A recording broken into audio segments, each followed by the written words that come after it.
번 더요. 임마누엘 하나님이. 자, 우리 집에서 하는 친구들은 임마누엘 하나님 우리와 함께 하십니다. 채팅으로 좀 써주시고요. 자, 우리 중고등부 올해 주제죠. 다시. 한 번 더 다시. 우리 여름 수련에 대해서 지금 목사님이 고민하고 있는데 그 중에 하나 이 주제에 맞게 우리가 항상 여름 수련을 했기 때문에 올 여름 수련회는 전국에 있는 성벽으로 여러분들을 좀 이렇게 보내려고 해볼까 해요. 그래서 선생님들 한 명이랑 학생 한 3-4명 붙여가지고 어떤 목사님 이번 주에 남한산성 갔다 왔거든요. 좋더라고요. 좋았어요. 그래서 이런 어떤 그런 의미로 다 같이 어딜 떠날 수는 없지만 선생님들이랑 어디 이렇게 떠났다가 그날 저녁에는 그 지역에 있는 교회에 가서 여기서 드리는 온라인 예배를 참석하고 뭐 이런 식으로 해볼까? 아무튼 뭐 이런저런 아이디어가 있습니다. 여러분들 기도해 주시고 어쨌든 올 여름 수련회도 또 진행이 되니까 어쨌든 또 많이 기대를 해줬으면 좋겠습니다. 일단 목사님 설교회 시작하기 앞서서 우리 아이노스 찬양팀이 오늘 굉장히 열심히 해줬는데 특별히 우리 아이노스 고등학생들을 목사님 좀 칭찬을 하고 싶어요. 왜냐하면은 지금 사실 시험 기간이잖아요. 시험 기간인데 이번 주는 중학생들이 오는 날임에도 불구하고 이 아이노스 찬양팀의 고등학생들은 이게 로테이션이 될 수 없는 환경이기 때문에 싱어들은 로테이션이 되지만 이 세션은 빠지는 순간 아무것도 안 되거든요. 근데 이 친구들이 지금 시험 기간임에도 불구하고 이 자리에 와서 섬긴다라는 게 정말 이건 하나님도 기뻐하시고 목사님도 너무 기쁘고 우리들도 참 칭찬해 줄 만한 일인 것 같아요. 자, 아이노스 고등학생들 일어나봐요. 자, 빨리 일어나세요. 시간 없으니까. 자, 3번 카메라로 좀 붙여주시고 아이노스 고등학생들 자 빨리 일어나요. 빨리 허려. 자, 시간이 없어요. 설교 시간 단축하기 위해서 4명 정도나 되네요. 우리 여기 구석에 보면은 찌그러져 있는 희성이 한 명 있습니다. 저 구석에 좀 더 왼쪽으로 좀 더.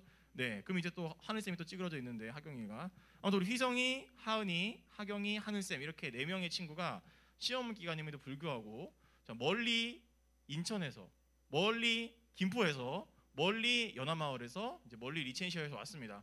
자, 박수 한번 쳐주세요, 여러분. 이게 진짜 대단하다고 생각합니다. 네, 앉아주세요. 감사합니다. 찬양을 부르면서 저 친구들의 이 열심이 그냥 눈에 보여서 더 찬양의 은혜가 됐던 것 같아요. 자, 뭐 물론 이 중에서도 또 수인이도 그렇고 원래는 중학생들인데 고등학생인데도 목사님 저 현장에서 예배드리고 싶은데 가도 되나요? 그래서 오는 김에 대표 기도까지 해라라고 했더니 또 수인이가 네 알겠습니다 해가지고 바로 또 대표 기도를 준비해줬어요. 원래 수인이가 저런 친구가 아니었거든요. 많이 굉장히 뭐라 그럴까 많이 성장한 게 또 느껴지는 또 이번 기도 시간이었던 것 같습니다. 자, 혹시 여러분 중에 다음 주 이제 고등학생이 오는데 중학생 중에서도 목사님 저 현장 가고 싶어요 하는 친구들은 말하면 올 수 있어요. 오늘도 지금 뒤에 보니까 34명밖에 오지 않았습니다. 그러니까 6명이라는 친구들이 고등학생 중에서 더 올 수도 있는 환경이 되는 거니까 여러분들 다음 주에나 다다음 주에 우리 학년이 아니더라도 가고 싶은 친구들은 개인적으로 연락을 주면 목사님이 수를 보고 올 수 있으면 오겠다고 말할 테니까 적극적으로 해주면 좋을 것 같아요. 자, 우리 PPT 한번 보여주실래요? 오늘 설교 제목은 이것까지도라는 제목이에요. 따라해봅시다. 이것까지도. 자, 다음 PPT 보여주세요. 우리가 지금 출애굽기 이야기를 하고 있는데 6월절이라는 말이 등장합니다. 오늘 우리가 같이 읽었던 이 성경 말이 뭐냐면 뭐 구워 먹고 날 것으로 먹지 말고 누가 보면 무슨 뭐 한신포차나 막창집 가는 것 같은데 구워 먹으라는 막 이야기들이 나와요. 무슨 얘기일까? 성경에는 6월절이라는 절기가 있습니다.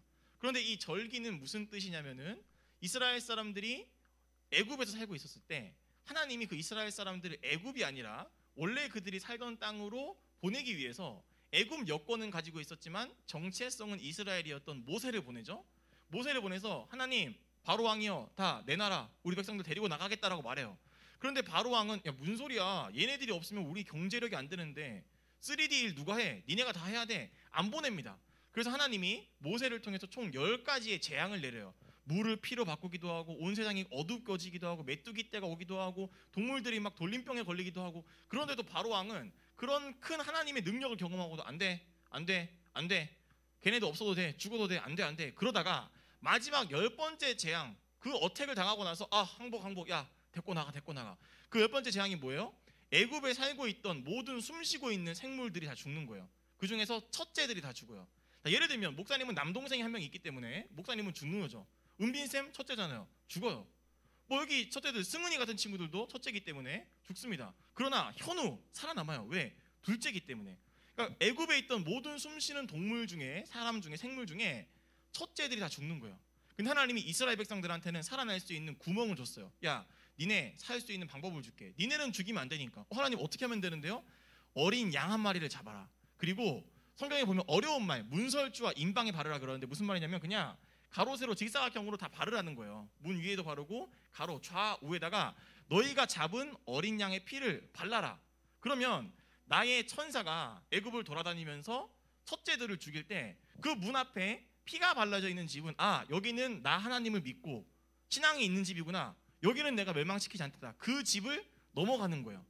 그 피가 없는 집은 죽음이 임하지만 피가 발라져 있는 집은 내가 죽지 않고 너희에게 생명을 줄 것이다 라는 약속을 하거든요. 그런데 이게 좀 어려운 말로 하면 좀 전에 패스오버 다시 보여주세요. 6월절 보여주면 이게 사실은 오늘 아이노스가 마지막으로 불렀던 찬양 십자가의 보혈 완전하신 사랑, 이게 신약 성경에 예수님이 나를 위해서 십자가에 달려 죽으셨죠. 그때 피를 흘리셨죠. 나를 위해 십자가에 달리신 예수님의 그 사랑과 그 보혈을 믿는 사람들은 죽지 않고 영원한 생명에 이른다, 천국에서 영원히 함께 산다, 그런 상징이 이미 수천 년 전 이 구약 시대의 어린 양을 통해서 우리에게 알려주고 있는 거예요. 자, 그래서 예수님도 내가 자기 스스로를 양이라고 표현한 이유가 다 그런 관점에서 그런 겁니다. 자, 그런데 오늘 본문 말씀은 저런 6월절, 우리 민족은 죽지 않고 살아남았다라는 기념하는 그 절기가 6월절이거든요. 그 6월절에 대해 이야기하고 있는 책이 성경 본문이 오늘 우리가 읽은 성경 본문이에요. 자, 그런데 다음 본문 보여주실래요?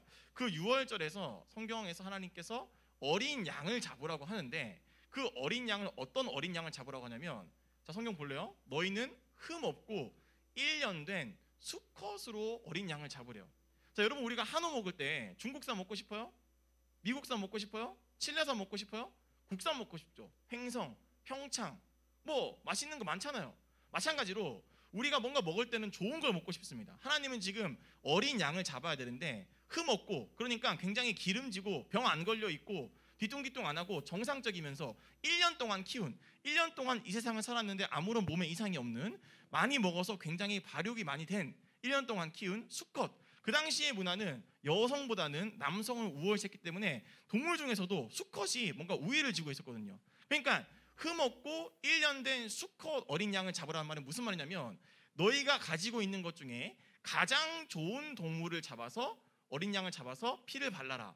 오늘날로 치면 너희가 가지고 있는 것 중에 가장 귀한 것들을 하나님께 바쳐라, 예배를 드려라. 가장 귀한 것들을 가지고 하나님을 맞이할 준비를 해라. 이제 그런 영적인 의미가 이 속에 담겨 있습니다. 자, 다음 PPT 보여주실래요? 성경에 보면 최초의 살인마가 있어요. 요즘에 보면 워낙 살인이 막 너무 비일비재하게 일어나서 참 무서운 게 사람인데, 가인과 아벨 형제가 있습니다. 카인과 아벨이라는 SBS 드라마도 있었죠. 자, 그런데 이 가인과 아벨에서 형이 가인이고 동생이 아벨인데 형이 동생을 죽여요. 왜 죽였냐? 둘 다 주일날 교회 와서 예배를 드렸어요. 예배를 드렸는데 하나님이 예배를 누구 예배만 받아보냐면 형의 가인의 예배는 안 받고 동생이 드린 제물 불에 태웠더니 이건 불이 타가지고 연기가 돼서 올라가는 거야. 뭐야? 왜 내 예배는 안 받고 왜 동생의 예배만 받지? 하나님이 동생의 예배만 받았는데 이 형은 열받아서 누구를 죽이냐면 하나님을 죽일 수 없으니까 동생을 죽여버립니다. 시기하고 질투하는 거죠. 야, 나도 열심히 살았는데 왜 얘만 인정해? 동생을 죽여버려요.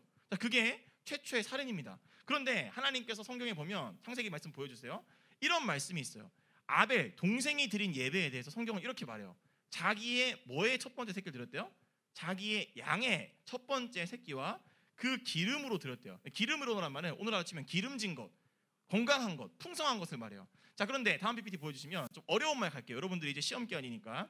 이 첫 번째 새끼라는 그 첫이라는 히브리어가 민베코르트라는 말인데, 이 히브리어에는 수와 성이 있어요, 단어마다. 그런데 이 첫 번째 새끼라는 그 첫이라는 말의 수와 성이 뭐냐면 남성형 복수예요.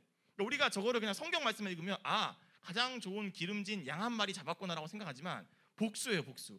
한 마리 이상이라는 거예요. 두 마리, 수십 마리, 수백 마리일 수 있어요. 그게 무슨 말이에요? 지금 이 아벨이라는 동생은 하나님께 예배 드리는데 가장 귀한 첫째들, 이 부모님들은 약간 첫째에 대한 그 애정이 있거든요. 첫째에 대한 뭔가 기대가 있어요. 그래서 첫째들이 받는 스트레스가 은근 많을 수 있습니다. 그런데 그만큼 첫째가 내가 이 사람을, 내가 이 존재를 처음 경험한 거기 때문에 나한테 귀한 거예요. 동물도 마찬가지지 않을까요? 그런데 지금 아벨이라는 존재는 자기가 가지고 있는 동물 중 태어난 첫째들 수십 마리 또는 수백 마리를 하나님께 예배를 드린 거예요. 그 말은 얼마나 귀한 것, 얼마나 값진 것, 얼마나 내가 아끼던 걸 가지고 하나님께 예배를 했고 하나님은 그 예배를 받았어요. 그런데 형은 어떻게 예배 드렸는지 알아요? 동물도 있고 많이 있었는데 동물로 예배를 드리지 않고 곡식을 가지고 예배를 드렸어요. 그러니까 무슨 말이에요? 동물을 잡아서 더 귀한 것으로 예배드릴 수 있었지만 형은 그냥 자기에게 지금 없어도 그만인 걸 가지고 예배를 드렸던 거예요. 하나님은 그 예배를 안 받은 거죠. 안 받은 거면 안 받은 건데 자기 혼자 열받아가지고 동생을 죽여버리잖아요. 자, 이거 하나님 잘못이 아닙니다. 본인이 그냥 자기 분에 못 이겨가지고 사람을 죽인 거죠. 가인과 아벨이 그래요. 예배를 드릴 때 가장 좋은 걸 가지고 예배를 드렸던 거예요. 다음 PPT 보여주세요. 여러분, 아브라함 잘 알고 있죠? 아브라함이 자기의 아들 이삭을 100살에 낳습니다. 그런데 하나님이 늦게 아브라함에게 아들을 줘놓고 나서 아브라함한테 뭐라 그러냐면, 야, 너 네 아들을 나를 위해서 번제로 바쳐라. 그러니까 너 나를 위해서 네 아들을 죽이라는 거예요. 이런 신이 어딨어? 사랑의 하나님이라며, 자비로운 하나님이라며. 이거 너무 잔인한 하나님이잖아요. 근데 아브라함이 그 말을 듣고 순종해서 모리아라는 산에 올라갑니다. 산에 올라가가지고 아들을 묶어놓고 딱 죽이려고 그러는데 하나님이 그때, 야, 그만. 내가 너를 시험해봤는데 너 정말 나를 이렇게 믿고 있구나. 네가 가장 아끼는 그 100살에 얻은 유일한 아들을 나를 위해 드릴 만큼 너 정말 나를 잘 믿고 있구나. 야, 됐어. 내가 이제 너의 믿음을 알겠어. 그러니까 아브라함도 하나님께 나아갈 때 자기의 귀한 것, 가장 귀한 그 아들을 가지고 하나님께 나아갑니다. 자, 여러분, 목사님이 지금 몇 가지 이야기를 짧게 했는데요. 이 성경에서 오늘 6월절이라는 데서 어린 양을 잡으래요. 그런데 최고의 어린 양을 잡아서 문에 발라놓으면 그 집에는 죽음이 임하는 게 아니라 하나님의 구원의 은혜가 임한대요. 무슨 말이냐? 오늘날의 언어로 좀 표현해 볼게요. 내가 가진 것 중, 내가 드릴 수 있는 것 중, 내가 할 수 있는 것 중 예배라는 것은 이것까지도 드리는 게 예배예요. 하나님, 이것까지는 안 돼요가 아니라 이것마저도 드리는 게 예배예요. 자, 오늘 시험 기간입니다. 많은 친구들이 지금 온라인으로 예배를 드리면서 또 시험 준비를 하고 있어요. 예배라는 게 있지만 내가 소중하게 여기는 것마저도 예배를 위해서 포기할 수 있는가? 가인을 통해서, 아벨을 통해서, 아브라함을 통해서, 오늘 6월절 어린 양을 통해서 하나님께 드리는 예배는 그냥 시간이 나니까, 그냥 오늘 할 게 없으니까, 그냥 뭐 당연한 거니까 드리는 게 아니라 내가 소중하게 여기는 이것마저도 예배를 위해 포기할 수 있는가? 그런 마음으로 와야 되는 게 예배인 거죠.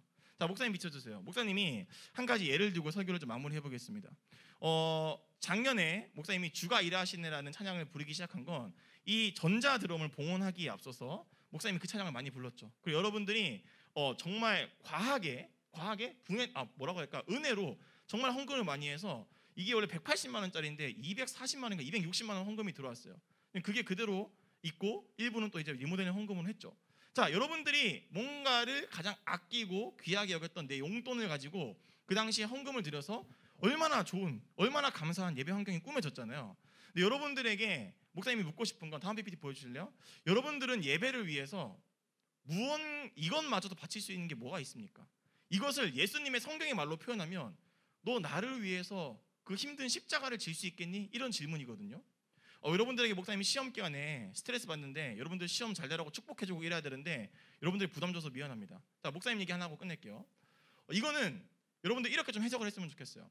우리가 하나님께 예배를 드리거나 헌금을 드리거나 뭔가를 할 때 나의 시간과 나의 재능과 내가 아끼는 것을 드릴 때 그냥 그렇지, 드려야지, 우선순위가 하나님이어야지, 이런 추상적인 개념으로 생각하지 말고 여러분들의 삶 속에서 너희가 적용할 수 있는 한 가지를 정해야 돼요. 목사님이 정한 규칙이 하나 있습니다. 목사님은 헌금을 하죠. 주머니에는 지금 돈이 없네요. 헌금을 해요.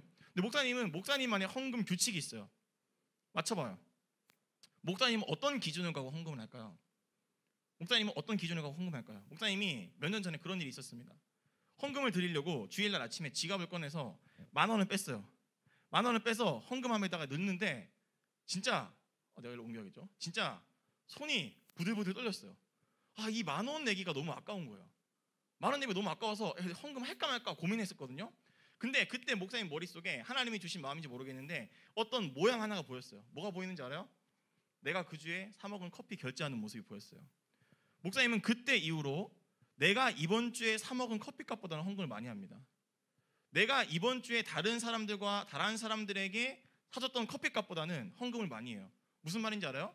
나를 위해서는, 좀 험하게 말할게요, 나 처먹는 데는 그렇게 아낌없이 돈 써놓고 나서 하나님께 10,000원 드릴 때는 덜덜덜 거리는 내 모습이 미안한 말이지만 너무 창피했어요. 전 그때부터 이번 주부터 그 주부터는 내가 나를 위해 먹은 커피값보다는 내가 헌금을 많이 한다.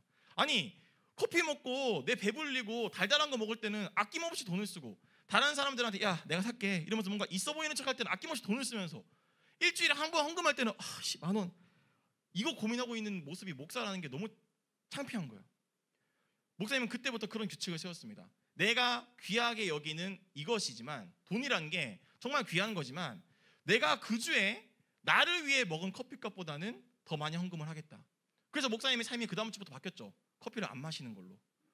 그래서 요즘에 커피를 많이 안 마시고 있습니다. 커피 좀 많이 사주세요. 그런 사람이에요. 자, 이게 목사님의 삶의 규칙이에요. 자, 여러분들에게도 이 얘기를 한 이유가 뭐냐면, 하나님께 최고의 것을 드리라고 성경은 많이 말하고 있지만, 여러분들이 그냥 추상적으로 맞지, 하나님께 좋은 거 드려야지 라는 이런 기준을 갖고 있는 것도 좋지만, 여러분들이 어떤 삶 속에서 적용할 수 있는 한 가지의 규칙, 커피를 안 먹으면 되잖아요.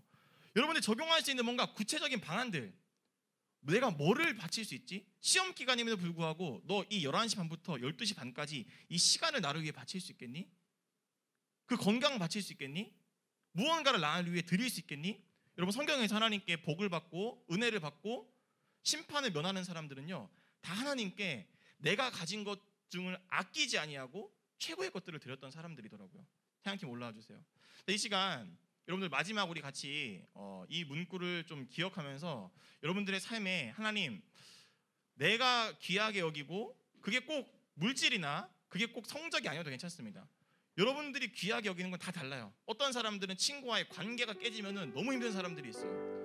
어떤 사람들은 약속을 안 지키는 어떤 사람들을 보면 너무 힘든 사람들이 있어요. 어떤 사람들은 그냥 불안한 사람들이 있어요. 그래서 그 불안을 극복하기 위해서 뭔가 하나에 집중하고 뭔가 하나에 몰두하면서 불면증을 갖고 있는 사람들도 있어요. 하나님은 이삭에게도 그렇고 아브라함에게도 그렇고 유월절을 겪고 있던 그 사람들에게도 그렇고 우리 모두에게도 뭐를 요구하시냐면, 너 신앙의 말로 십자가를 질 수 있니? 너 나를 위해서 1년 된 숫송아지, 네가 1년 동안 시간 들이고 돈 들이고 애써서 꾸며놨던 너의 그 결과물 나를 위해 바칠 수 있니? 그런 마음을 우리에게 오늘 주시는 거죠. 그리고 그렇게 예배했던 사람들에게 하나님은 지금 당장이든 5년 뒤든 10년 뒤든 분명히 그 중심을 보신 하나님께서 우리의 중심을 향한 하나님의 열매를, 그 은혜를 부어주신다는 거예요. 여러분에게 목사님이 어떤 특정한 단어를 주진 않겠습니다. 여러분들은 하나님을 위해서, 예수님을 위해서 십자가에 달리신 나를 위해서 하지 않으셔도 돼도 한 그 예수님에 대해서 나의 무엇을 바치고 있습니까? 나의 무엇을 바칠 수 있겠습니까? 이것마저도, 이것까지도 드릴 수 있는 게 무엇이 있습니까? 이 시간 함께 십자가의 보혈 찬양하면서 함께 그것들을 묵상하며 기도했으면 좋겠습니다.